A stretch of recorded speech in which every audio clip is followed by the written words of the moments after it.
तुम्हाला बोलायचं का? या दादा पुढे.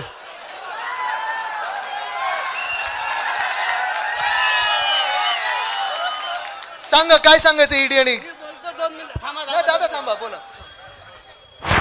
हे बाबू आपल्या या देशात 15 लाख मोदी साहेब प्रत्येक शेतकऱ्याच्या खात्यात टाकतो म्हणे.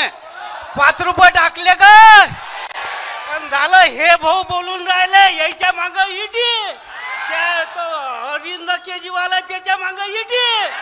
माय माग ईडी लावली तर हा माणूस सक्षम आहे. आमच्या निकन बापोटी 1000 आहेत त्याच्या माग ईडी लावून राहिले. ते 50 खोके घ्या म्हणे पण त्या पोहून आला घेतले नाही. बाकीचे खोके घेऊन गेले. मी गजानन देशमुख वानखेडचा बोलतो. मर्याला तयार आहे पण नरेंद्र भाऊ खेडकरले विजय करू. माझ्या आर्थिक परिस्थिती नाजूक आहे. माझ्यासाठी भाजप मी सगळ्या पक्षाला सांगितलं. आमच्या इथं साथीताई वाकेकर बसेल आहेत. त्यानं मला 2 शब्द बोलायला लावले. शेतातून येऊन राहिलं मी आलं ताई काय बोलता.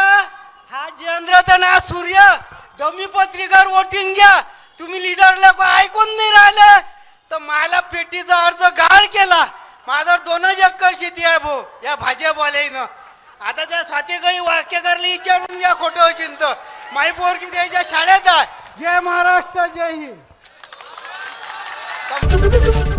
एबीपी माझा, उघडा डोळे बघा नीट.